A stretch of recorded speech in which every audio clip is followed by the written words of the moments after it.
है। यहाँ के यमुना नगर में हुए हत्याकांड का पर्दाफाश हो गया है। पुलिस ने 3 आरोपियों को गिरफ्तार किया है। हत्या की वजह आपको हैरत में डाल देगी। आरोपी ने मृतक के पास अपनी बीवी को गिरवी रखा हुआ था।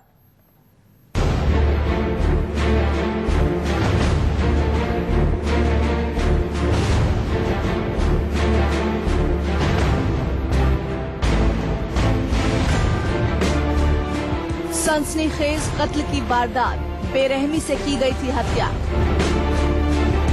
घर में घुसकर 3 आरोपियों ने हत्या की वारदात को दिया था अंजाम।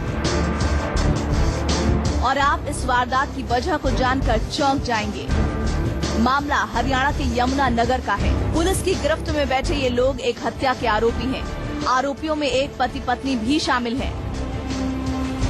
पुलिस की तफ्तीश के मुताबिक हत्या का मास्टरमाइंड पति शाबिर है, जिसने 50,000 रुपयों की खातिर अपनी बीवी को मृतक के पास गिरवी रख दिया था। शाबिर को ये पैसा खुद का बिजनेस शुरू करने के लिए चाहिए था। कुछ दिनों बाद आरोपी शाबिर ने 2 किश्तों में मृतक को 50,000 रुपए लौटा भी दिए, लेकिन मृतक की नीयत खराब हो गई थी। वो शाबिर की बीवी को लौटाना नहीं चाहता था। वो ब्याज के तौर पर 30,000 रुपयों की और मांग कर रहा था। इस बीच मृतक शाबिर की बीवी को लेकर यहाँ वहाँ घूमता रहा। वो लोगों को बताता था कि वो उसकी पत्नी है। वो तो मुझे ब्याज के ऊपर 30,000 दिया था। जब पैसा लिया था जो उस टाइम मैं भी थी, तो वो उसके बाद फिर वो 50,000 का दवा दिया। कह रहा मैंने 80,000 दिया टोटल। साल से हम लोग को उसके अपने गांव लेके गया था मुझे। फिर वहाँ उसके गांव में सबको बता के रखा, इसको मैंने शादी करके रखा। इस बीच आरोपी शाबिर को अपनी बीवी और मृतक के नए ठिकाने का पता चल गया। आरोपी शाबिर ने पत्नी को वापस पाने के लिए हत्या की साजिश रची। उसने अपने दोस्तों का साथ लिया।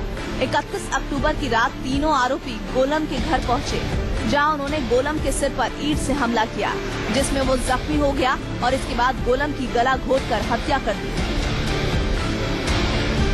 तो ब्याज का पैसा लिए थे, पैसा वापसी दे दिए थे। फिर भी मेरा बीवी बच्चे को 1 साल से कब्जा करके रखा था, जबरदस्ती करता था, गंदे गंदे हरकत कर रहा था, इसलिए मैं उससे हत्या कर दी।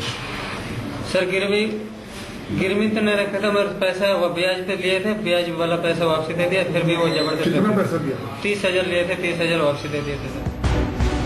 गोलम की हत्या शाबिर की पत्नी के सामने हुई। हत्या के बाद सलमा अपने पति के साथ चली गई। इधर पुलिस की तफ्तीश में मामले की परतें दर परतें खुलने लगी। पुलिस ने मृतक के परिजनों के बयान और शक के आधार पर शाबिर अली, उसकी पत्नी सलमा और एक दोस्त को गिरफ्तार कर लिया है। अब भी एक आरोपी फरार है। पुलिस की तफ्तीश जारी है। पुलिस सबूत जुटाने में लगी है, लेकिन इस पूरी वारदात के पीछे की जो वजह सामने आई है वो शर्मसार करने वाली है। यमुना नगर से तिलक